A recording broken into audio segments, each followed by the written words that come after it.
అయితే ప్రజలు ఈ టర్మ్‌లో ఓట్లేసింది కాంగ్రెస్ పార్టీకి కానీ, రేవంత్ రెడ్డిని చూసైతే కాదు. ఎందుకంటే ఇందిరమ్మ రాజ్యం వస్తే పేదలకు అంతో కొంతో న్యాయం జరుగుతుందని, ఎలాగో మీరు అంటే కాంగ్రెస్ హయాంలోనే మినిస్టర్‌గా చేశారు.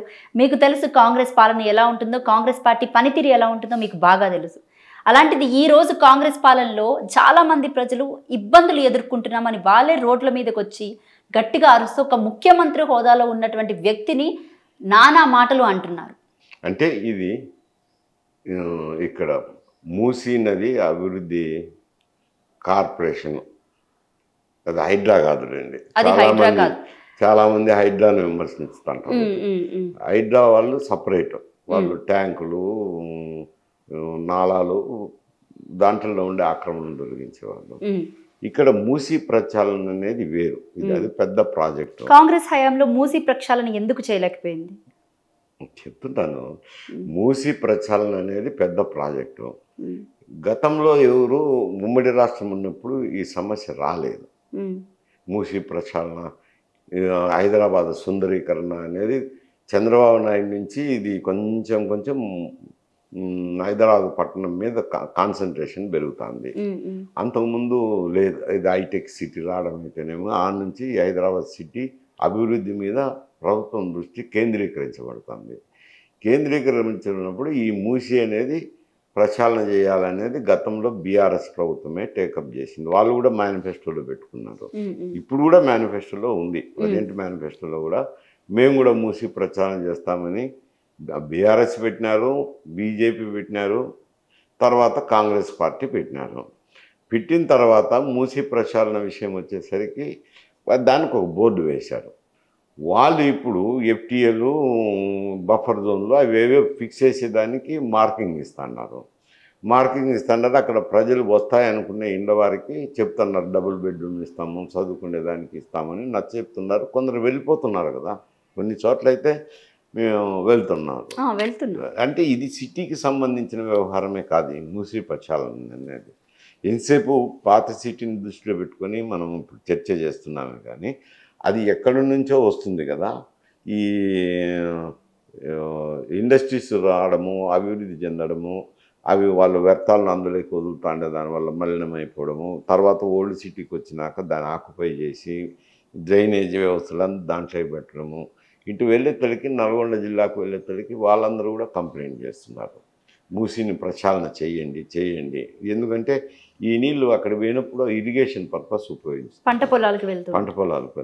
పంట పొలాలకు వెళ్ళినప్పుడు ఈ కలుషితమైనది అంతా పోయి దెబ్బతింటున్నాయి పంటలు అని చెప్పి వాళ్ళ దగ్గర నుంచి కూడా దీన్ని ప్రక్షాళన చేయమని. అందువల్ల ఇది ఇటీవల వచ్చిన సమస్య కాబట్టి గతంలో ఉన్నప్పుడు ఉమ్మడి రాష్ట్రంలో ఉన్నప్పుడు ఈ సమస్య లేదు, ఎవరు పట్టించుకోలేదు. అప్పుడు ఇంత సిటీ కూడా అభివృద్ధి కాలేదు, దాని మీద కాన్సన్ట్రేషన్ కూడా లేదు.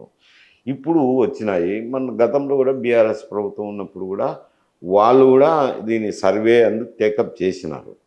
సర్వే చేసి జీవోలు కూడా ఇష్యూ చేసినారు. నిన్న శ్రీధర్ బాబు మంత్రి గారు బయట పెట్టారు కదా అదంతా మెటీరియల్. తర్వాత ఎందుకో ఇదంతా చేస్తే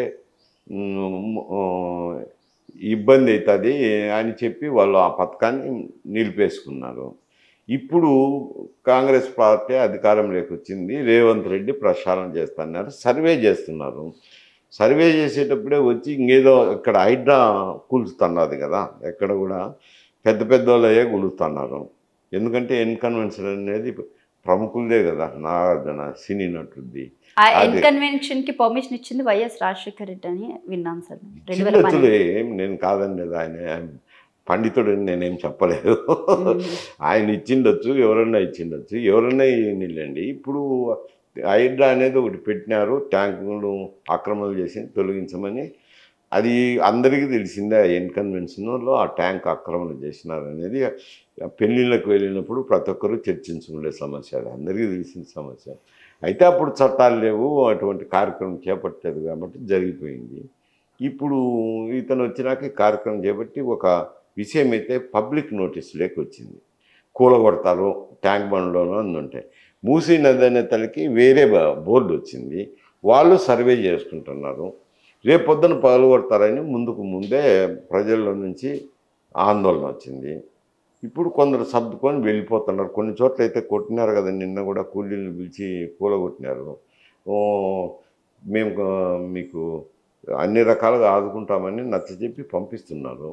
అన్నీ ఖాళీ అయినప్పుడు ఏమైనా ప్రచారం చేస్తారేమో, లేదంటే ఇంక ఎందుకు మాకెందుకు లేని ఊరుకుంటారు. ఇప్పుడు మూసీ ప్రక్షాళన మీరు స్వాగతిస్తున్నారా? ఎందుకంటే చుట్టుపక్కల దాదాపు చాలా అంటే చాలా మంది ఉన్నారు.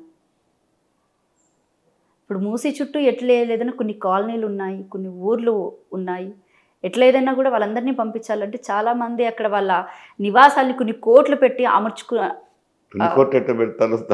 ఒక్కొక్కరు 2 కోట్లు పెట్టి ఇల్లు కట్టుకున్నటువంటి దాఖలాలు కూడా కనబడుతున్నాయి. సావుకారి పోయి ఆ మూసీ నది ఒడ్డున ఎవరు ఉంటారులే కానీ ఇవి పెట్టుకోండొచ్చు, వాళ్ళు కష్టార్థం చేసిండొచ్చు, జీవనోపాధిలో మిగిలించుకొని ఏదో ఎవరో. ఇప్పుడు ఈ రోజు 4-5 లక్షలకి సంబంధించి ఒక డబుల్ బెడ్రూమ్ ఇచ్చేస్తే మాత్రం సరిపోతుందని అంటున్నారు. సమస్య ఏమిట్రా అంటే తెలంగాణలో సర్వే అనేది సక్రమంగా లేదు. ఇప్పుడు రాయలసీమలో కానీ ఆంధ్రప్రదేశ్ కానీ దేశంలో ఇతర ప్రాంతాల్లో బ్రిటిష్ వాళ్ళు పాలించేటప్పుడు వాళ్ళు సర్వే చేశారు. ప్రతి అంగుళం నేలను సర్వే చేసి సర్వే నెంబర్లు ఫిక్స్ చేసి రాళ్ళు పాతి బౌండరీస్ ఫిక్స్ చేసి ఉన్నారు. అందువల్ల అక్కడ ఇట్లా తేడాలు రావు, ఇంత సమస్య రాదు. ఇక్కడికి వచ్చి తనకి సర్వే లేదు, నిజాం పాలనలో ఉన్నది కాబట్టి సర్వే లేదు కాబట్టి ఏవి కూడా రికార్డులు ఉండవు, రెవెన్యూ రికార్డు సక్రమంగా ఉండదు. భూములకైనా కానీ సేద్య భూములకైనా కానీ ఇటువంటి సమస్యలు వచ్చినప్పుడు సర్వే రికార్డు సక్రమంగా ఉండవు. ఏదో ప్రభుత్వం అప్పటికి నోటిఫై చేయాల్సింది ఇదంతా ఇంత ఉండాలా ఏది ఉండాలా అని ఏదో ఉమ్మద్దారిగా చేస్తుంటారు. చేసినప్పుడు అవన్నీ సర్వేలు చేసి చేయాల్సింది ఉంటుంది. ఇటువంటి సమస్య ఇక్కడ ఉంది. ఇది వేరు ఇక్కడ ఉండే సమస్య. ఈ రియల్ ఎస్టేట్ వాళ్ళు హైదరాబాద్ వచ్చేసరికి ఇటువంటి సమస్య ఉంది కాబట్టి సర్వే నెంబర్లు లేవు కాబట్టి ఈ రియల్ ఎస్టేట్ వాళ్ళు ఏదో ఒక విధంగా ప్రభుత్వ భూమి ఉన్న చోట రికార్డు పుట్టించుకొని ఉంటారులేండి. అవినీతి అధికారులు అంటారు మీరు, మళ్ళీ నెక్స్ట్ ప్రశ్న రాబోయేది అదే వస్తుంది. ఇది అవినీతి అధికారుల వల్లనే ఉంటుంది. సమాజాన్ని అంతా ఎవరు ఉద్ధరించలేరు కదా, ఏ రాజకీయ పార్టీ కూడా ఉద్ధరించలేదు. వారి కొద్దీ వాళ్ళు సర్దుకొని పోవాల్సిందే. వాళ్ళు ఏదో ఈ లేఅవుట్లకు పర్మిషన్లు ఇవ్వడము, డబ్బులు తీసుకొని రకరకాలు పడి ఉంటుంది. ఈ రియల్ ఎస్టేట్ వాళ్ళు చెప్తాను రియల్ ఎస్టేట్ వాళ్ళు వీళ్ళు 10 రూపాయలు సంపాదించుకోవాలని పేద ప్రజలు కంటగట్టిండొచ్చు. అంత మాత్రంగా శాశ్వతంగా అది మంచి విషయం అని ఎవరు అనలేము. ఒకవేళ ఇది 10 మందికి ఇబ్బంది కలుగుతుంది అన్నప్పుడు అక్కడి నుంచి వాళ్ళని తొలగించేటప్పుడు ప్రభుత్వమైనా కానీ పేదవారు జీవనోపాధి చేసి ఆ కాస్తో ఇస్తో మిగిలించుకొని అక్కడ స్థలాలు తీసుకొని ఇండ్లు కట్టుకోవచ్చు. 1 లక్ష రూపాయలు కట్టుకోవచ్చు, 2 లక్షలు కట్టుకోవచ్చు, 10 లక్షలు కట్టుకోవచ్చు, 50 లక్షలు కట్టుకోవచ్చు. అవి చూసుకొని ఇలా ధనవంతుడా వ్యాపారస్తుడా వచ్చి కొట్టు పెట్టి ఖర్చు పెట్టి కట్టినాడా ఇవన్నీ చూడాలి కదా. పేదవాడయ్యి జీవనోపాధి మీద బతుకుతాండేవాడైతే పర్వాలే. కోట్లకు వ్యాపారాలు చేసి వచ్చి మూసీ నది ఒడ్డున ప్రభుత్వ భూమిని ఆక్రమించి 2 కోట్లు ఖర్చు పెట్టినానంటే అది ఆలోచన చేయాల్సిన విషయం. ఇక్కడ పేదవాడిదంటే ఎవరైనా సలహా చెప్పేది ప్రభుత్వంకి ఏం చేస్తామంటే వాళ్ళని నిరాశ్రయం చేసినప్పుడు వాళ్ళకు ఆశ్రయం కల్పించి వాళ్ళు తగు వసతులు కల్పించి వాళ్ళకు నచ్చజెప్పి పంపించి మూసీని శుద్ధి చేస్తే ఎవరు ఏమనరు అంట.